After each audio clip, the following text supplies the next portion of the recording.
नमस्कार, मैं हूं सत्यपाल और आप देख रहे हैं CWB हिंदी न्यूज।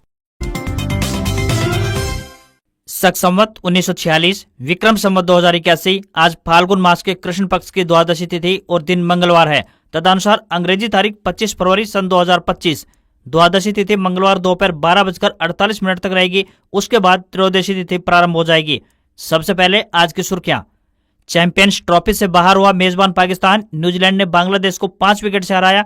भारत के साथ सेमीफाइनल में पहुंचे कीवी। हरियाणा में फिर बने बरसात के आसार, ठंड में होगा इजाफा, बताएंगे मौसम विभाग का ताजा अपडेट। पीएम किसान की 19वीं किस्त हुई जारी। 9.8 करोड़ किसानों के खातों में पहुंचे 22,000 करोड़ रुपए। इंडियन कोस्ट गार्ड में 300 पदों पर भर्ती, आवेदन की आखिरी तारीख है आज। हरियाणा के सूखाग्रस्त इलाकों में होगी सऊदी अरब के बरही खजूर की खेती। 1.5 लाख रुपए तक सब्सिडी देगी हरियाणा सरकार। हरियाणा निकाय चुनाव के लिए कांग्रेस का घोषणा पत्र जारी। शहरी वोटर्स को रिझाने के लिए लगाई वादों की झड़ी। हरियाणा के स्कूलों में डिजिटलाइजेशन को बढ़ावा। एलईडी टीवी से पढ़ाई करेंगे 5वीं तक के छात्र।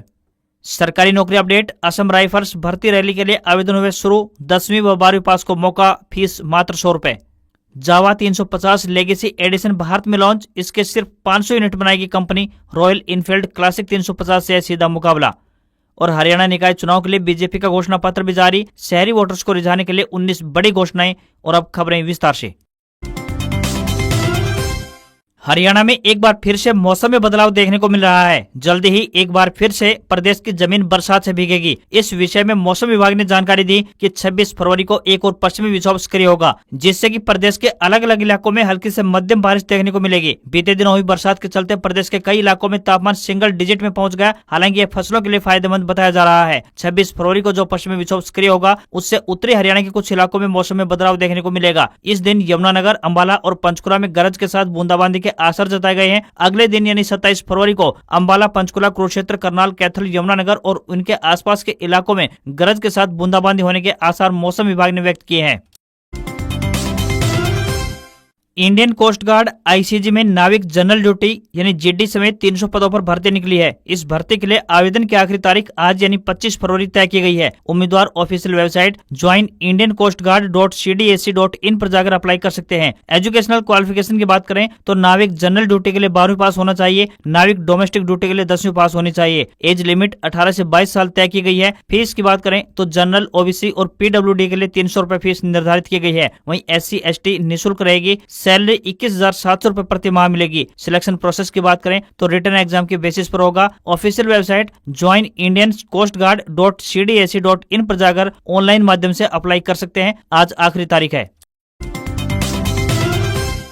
हरियाणा में आपराधिक गतिविधियों में शामिल लोगों के खिलाफ सख्त एक्शन की तैयारियां शुरू हो गई हैं। खुद मुख्यमंत्री नायब सिंह सैनी ने अपराधियों पर नकेल कसने के लिए पुलिस अधिकारियों को खुली छूट दे दी है। उन्होंने प्रदेश में कानून व्यवस्था की समीक्षा करते हुए इस साल के आखिर तक 70% गाँवों को ड्रग्स फ्री करने का लक्ष्य निर्धारित किया है। सीएम सैनी ने कहा कि मादक पदार्थों में लिप्त किसी भी शख्स को बख्शा नहीं जाना चाहिए। ऐसे अपराधियों के खिलाफ सख्त दंडात्मक कार्रवाई अमल में लाई जानी चाहिए। इसके साथ ही उन्होंने हरियाणा पुलिस को गो तस्करी पर लगाम कसने के लिए भी ठोस कदम उठाने के निर्देश जारी किए हैं। मुख्यमंत्री नायब सिंह सैनी ने अपने आधिकारिक social media platform X account पर एक पोस्ट शेयर करते हुए कहा है कि हमने गुंडागर्दी से निपटने के लिए पुलिस को खुली छूट दे दी है। अगर कोई किसी व्यक्ति को धमकाता है तो उसका इलाज उसी भाषा में करना चाहिए, उसके लिए कोई रोकेगा नहीं। हमने पुलिस को पूरा अधिकार दिया है क्योंकि हम जानते हैं कि हमें किस तरह से काम करना है। हमारी सरकार की नीति और नीयत स्पष्ट है। हमारी सरकार में अपराध और अपराधियों को बख्शा नहीं जाएगा। मुख्यमंत्री ने पुलिस अधिकारियों को जनता के प्रति संवेदनशील होने और उनकी चिंताओं को दूर करने के लिए तेजी से काम करने के निर्देश जारी किए। उन्होंने कहा है कि डायल 112 सेवा को और बेहतर बनाने के लिए रिस्पांस समय को और कम करने के लिए काम किया जाएगा। इसके अलावा अवैध अप्रवास को नियंत्रित करने के लिए भी एक कानून पेश किया जाएगा।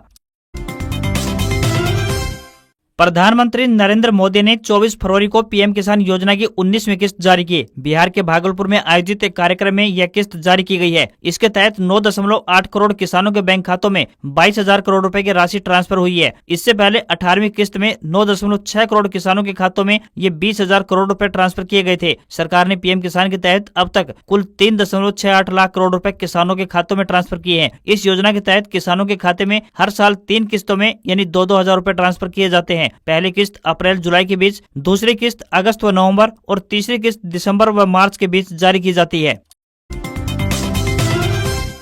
हरियाणा के बागवानी विभाग ने किसानों को आर्थिक रूप से समृद्ध बनाने के लिए एक नई योजना बनाई है। प्रदेश सरकार ने सूबे के सूखाग्रस्त क्षेत्रों में सऊदी अरब के खेतों की तर्ज पर खजूर की खेती की योजना तैयार की है। इसके लिए अरब देशों में लगने वाले खजूर की बरही किस्म के पौधे मंगवाए गए हैं। ये पौधे राजस्थान में जोधपुर की टेसू कल्चर लैब में तैयार किए जा रहे हैं। हरियाणा सरकार बागवानी विभाग को ये पौधे उपलब्ध करवा रही है। इसके साथ ही खजूर की खेती करने पर सरकार प्रति एकड़ 1.5 लाख रुपए तक सब्सिडी का लाभ भी देगी। इसकी खेती की शुरुआत भिवानी, रेवाड़ी, महेंद्रगढ़, हिसार और सिरसा जैसे सूखाग्रस्त क्षेत्रों में हो चुकी है। राजस्थान के साथ लगती बेल्ट में खेतों में ये खजूर के पेड़ नजर आएंगे। बागवानी विशेषज्ञों का कहना है कि खजूर का एक पेड़ लंबे समय तक आजीविका का साधन बन सकता है। इसकी उम्र 100 साल तक हो सकती है और यह पौधा 60 साल तक फल दे सकता है। खजूर के पेड़ की खासियतों की बात करें तो 5 से 55 डिग्री सेल्सियस तक तापमान सहने की क्षमता है। इसमें एक पेड़ 60 साल तक फल दे सकता है। कम पानी वाले इलाकों में इसकी खेती की जा सकती है। हरियाणा में राजस्थान के साथ लगते इलाकों की जलवायु खजूर की खेती के लिए सबसे उपयुक्त है। खजूर के फल के बाजार में हमेशा मांग बनी रहती है। इसकी कीमत की बात करें तो 100 रुपए प्रति किलो तक रहती है। बागवानी विभाग हिसार के डॉक्टर अरुण जाखड़ ने बताया कि 1 एकड़ में खजूर के 65 से 67 पौधे लगाए जाते हैं। इस पेड़ की विशेषता है कि इसमें किसी प्रकार का रोग नहीं लगता है। एक पौधे पर 2 क्विंटल तक फल आ सकते हैं। खजूर के पेड़ लगभग चौथे साल में फ्रूट देने लगता है। जैसे जैसे पेड़ की उम्र बढ़ती जाती है, फ्रूट की पैदावार भी बढ़ती जाती है। हरियाणा में स्कूली बच्चों के लिए एक नई अपडेट सामने आई है। शिक्षा निदेशालय स्कूली बच्चों को डिजिटल माध्यम से पढ़ाई कराने की कवायद में जुटा हुआ है। इसी कड़ी में पहली से 5वीं कक्षा तक के छात्र रिकॉर्डिंग पाठ्यक्रमों को एलईडी टीवी की मदद से पढ़ते हुए नजर आएंगे। पहले चरण में प्रदेश के 8 जिलों में पहली से 5वीं कक्षा तक के कुल 420 और हिसार जिले के 20 सरकारी स्कूलों को एलईडी टीवी देने की घोषणा की गई थी। प्रदेश में इन स्कूलों को अप्रैल महीने में एलईडी टीवी उपलब्ध करवा दिए जाएंगे। हिसार में जिला मौलिक शिक्षा अधिकारी निर्मल दहिया ने बताया कि शिक्षा निदेशालय ने दूसरे चरण में 13 जिलों के 400 राजकीय प्राथमिक विद्यालयों में एलईडी टीवी देने की घोषणा की है। दूसरे चरण में मई माह में एलईडी टीवी उपलब्ध करवा दिए जाएंगे। इससे छोटी सी उम्र में छात्रों को डिजिटल से जोड़ने का प्रयास किया जा रहा है। शिक्षा निदेशालय के मुताबिक दूसरे फेज में हिसार के 35 सरकारी स्कूलों को शामिल किया गया है, जिसमें पहली से 5वीं तक के छात्र पाठ्यक्रमों को एलईडी टीवी की मदद से पढ़ते हुए नजर आएंगे। इन जिलों में अम्बाला, फतेहाबाद, जींद, महेंद्रगढ़, हिसार, झज्जर, कैथल, नूंह, पलवल, पंचकुला, सिरसा, सोनीपत व यमुनानगर शामिल है। इससे पूर्व शिक्षा निदेशालय ने पहले चरण में 8 जिलों के पहली से 5वीं तक के कुल 420 व हिसार जिले के 20 सरकारी स्कूलों को एलईडी टीवी देने की घोषणा की थी। इनमें कुरुक्षेत्र, पानीपत, हिसार, कैथल, गुरुग्राम, नूंह, पंचकुला व सिरसा शामिल थे।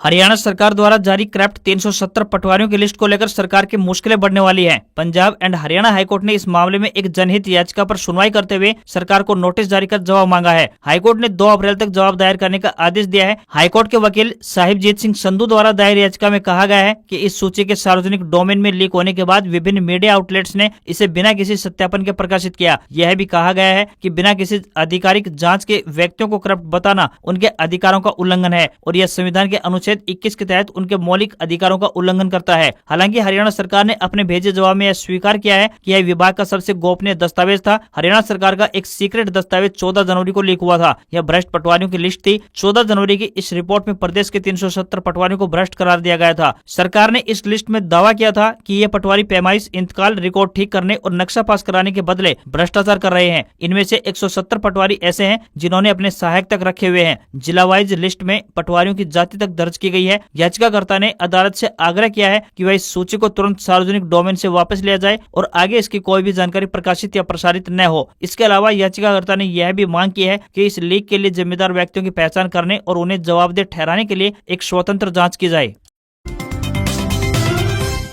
हरियाणा के अंबाला जिले और आसपास के इलाकों को अब जल्द ही हवाई यात्रा की सुविधा मिलने वाली है, क्योंकि शहर के हवाई अड्डे से जल्द हवाई सेवाएं शुरू हो जाएंगी। अनुमान है कि नगर निकाय चुनाव खत्म होने के बाद यहां से घरेलू उड़ानें शुरू हो जाएंगी। एक चुनावी सभा को संबोधित करते हुए कैबिनेट मंत्री अनिल विज ने बताया कि अंबाला छावनी में डोमेस्टिक एयरपोर्ट बन चुका है। जल्द ही आचार संहिता हटने के बाद यहाँ से विमान सेवा शुरू कर दी जाएगी। यहाँ से विमान उड़ाने के लिए बड़ी बड़ी एयरलाइन ने एविएशन मंत्रालय में अप्लाई कर दिया है। यहाँ से श्रीनगर फ्लाइट के लिए आरसीएस रूट फ्लाईविंग एयरलाइंस को जिम्मेदारी दी गई है। इस एयरपोर्ट के लिए निर्धारित मार्गों के लिए बोलियां आमंत्रित की गई हैं, जबकि जेट विंग एयरलाइंस ने इसके लिए प्रस्ताव पेश किया है। इस एयरपोर्ट को लेकर फिलहाल अंबाला श्रीनगर अंबाला रूट को फाइनल किया गया है। शुरुआती चरण के बाद अंबाला लखनऊ अंबाला सहित बाकी रूटों के लिए भी फ्लाइट शुरू कर दी जाएगी। इस एयरपोर्ट के विकास के लिए 25 करोड़ रुपए की राशि मंजूर हुई है। हरियाणा में शहरी निकाय चुनावों को लेकर कांग्रेस पार्टी ने घोषणा पत्र जारी कर दिया है। पार्टी ने शहरी वोटर्स को रिझाने के लिए घोषणा पत्र में कई बड़े वादे किए हैं। इस अवसर पर कांग्रेस पार्टी ने जनता से अपील करते हुए कहा कि वे कांग्रेस को पूर्ण बहुमत देकर सत्ता में लाएं ताकि शहरों का विकास सुनिश्चित किया जा सके। इस मौके पर प्रदेश अध्यक्ष उदयभान सिंह, पूर्व मुख्यमंत्री भूपेंद्र सिंह हुड्डा, पूर्व मंत्री कैप्टन अजय सिंह यादव समेत पार्टी के कई सीनियर नेता उपस्थित रहे। पूर्व मुख्यमंत्री भूपेंद्र सिंह हुड्डा ने बीजेपी पर निशाना साधते हुए कहा कि पिछले 10 सालों में सत्ता में होने के बावजूद भी शहरों में बुनियादी सुविधाओं का टोटा बना हुआ है। उन्होंने जनता से अपील की कि वे कांग्रेस के महापौर और पार्षदों को चुने ताकि शहरों में बुनियादी सुविधाओं में सुधार किया जा सके। उन्होंने दावा किया कि गुरुग्राम को भाजपा सरकार ने विकास के नाम पर ठगने के अलावा कुछ नहीं किया है, लेकिन कांग्रेस पार्टी गुरुग्राम शहर की सूरत बदलने के लिए संकल्पित है। कांग्रेस ने अपने घोषणा पत्र में हरियाणा के शहरी इलाकों के विकास के लिए कई योजनाएं पेश की हैं, जैसे जल भराव की समस्या का स्थायी समाधान, सिविल अस्पताल का निर्माण कार्य जल्द शुरू, माता शीतला देवी मंदिर के निर्माण, डोर टू डोर कचरा कलेक्शन, पुरानी नालियों की सफाई व पक्कीकरण कार्य शामिल है। साथ ही हर वार्ड में लाइब्रेरी और वाईफाई युक्त आधुनिक पुस्तकालय, महिलाओं और सफाई कर्मचारियों के लिए हर वार्ड में क्रेच सुविधा, शहरों में खुले जिम और सार्वजनिक स्थानों पर सुविधाएं, अतिक्रमण से बचाव, स्ट्रीट वेंडिंग जोन का निर्माण और संपत्ति आईडी में सुधार और गृह कर को सरल बनाना जैसे वादे किए गए हैं।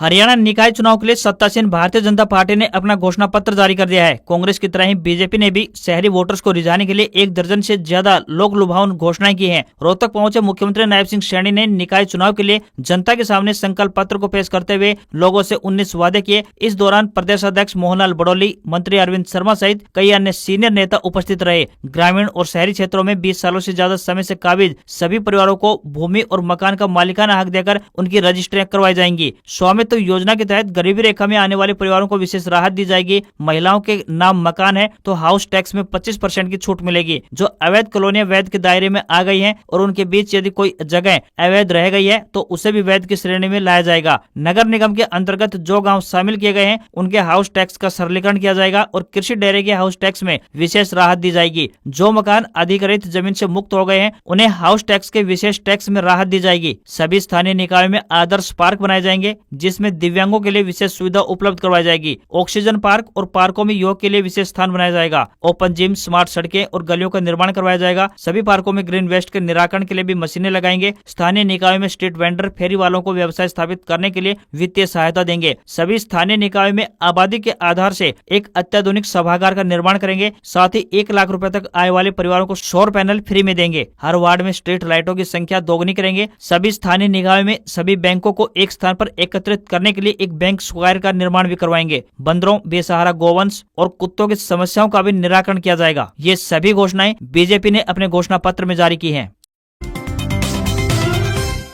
असम राइफल्स ने टेक्निकल और ट्रेड्समैन रिक्रूटमेंट रैली 2025 भर्ती के लिए आवेदन प्रक्रिया की शुरुआत कर दी है। उम्मीदवार असम राइफल्स की वेबसाइट www.assamrifles.gov.in पर जाकर आवेदन कर सकते हैं। एजुकेशनल क्वालिफिकेशन की बात करें तो इलेक्ट्रिकल एंड मैकेनिकल पदों पर इंजीनियरिंग की डिग्री होनी चाहिए। वहीं अन्य पदों पर 10वीं और 12वीं पास उम्मीदवार आवेदन कर सकते हैं। शारीरिक योग्यता की बात करें तो पुरुष की न्यूनतम हाइट 170 सेंटीमीटर और महिलाओं के लिए 157 सेंटीमीटर निर्धारित की गई है। एज लिमिट की बात करें तो 18 से 30 साल रखी गई है। फीस सामान्य, ओबीसी और ईडब्ल्यूएस के लिए 100 रुपए रहेगी। वहीं एससी, एसटी और महिलाओं के लिए बिल्कुल फ्री रहेगा। असम राइफल्स की वेबसाइट www.assamrifles.gov.in पर जाकर आप ऑनलाइन माध्यम से ये फॉर्म अप्लाई कर सकते हैं।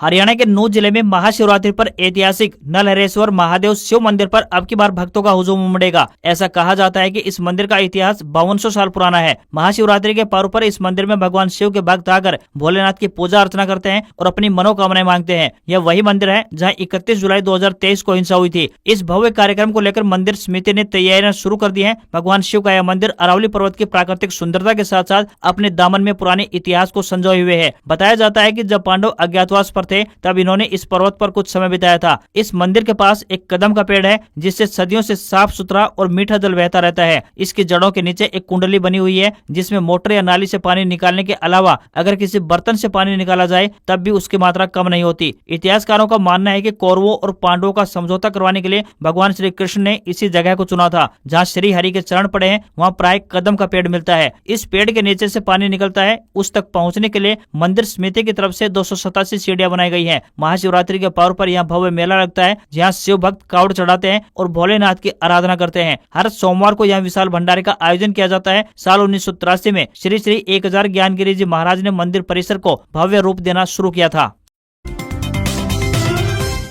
हरियाणा में रेल यात्रियों की परेशानी कम होने का नाम नहीं ले रही है। प्रयागराज महाकुंभ मेले के चलते हरियाणा में ट्रेनों के रद्द होने का सिलसिला लगातार जारी है। अब 27 फरवरी से लेकर 3 मार्च तक दिल्ली से हिसार और जींद के लिए संचालित होने वाली 6 जोड़ी रेल सेवाएं रद्द रहेंगी। इन डबल ट्रिप ट्रेनों में जयपुर, अलवर और मथुरा की ट्रेनें भी शामिल है। उत्तर पश्चिमी रेलवे के मुख्य जनसंपर्क अधिकारी कैप्टन शशि किरण ने बताया कि इससे पहले भी महाकुंभ मेले के चलते उत्तर पश्चिमी रेलवे की ओर से हरियाणा से चलने वाली ट्रेनों को रद्द किया गया था और अब एक बार फिर से कई ट्रेनों को रद्द करने का फैसला लिया गया है। उन्होंने बताया कि महाकुंभ मेले में बढ़ती भीड़ को देखते हुए ये फैसला लिया गया है।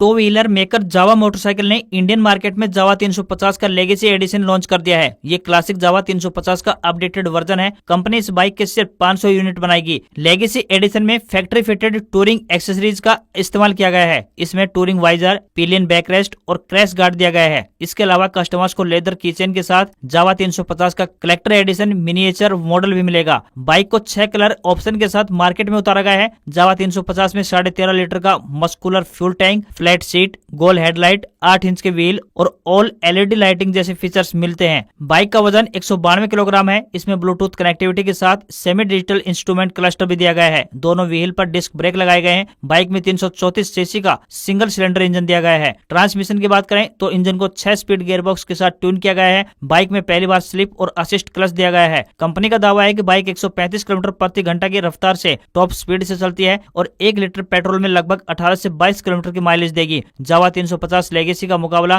क्लासिक सेगमेंट की best selling bike royal Enfield classic 350 और होंडा CB 350 से होगा।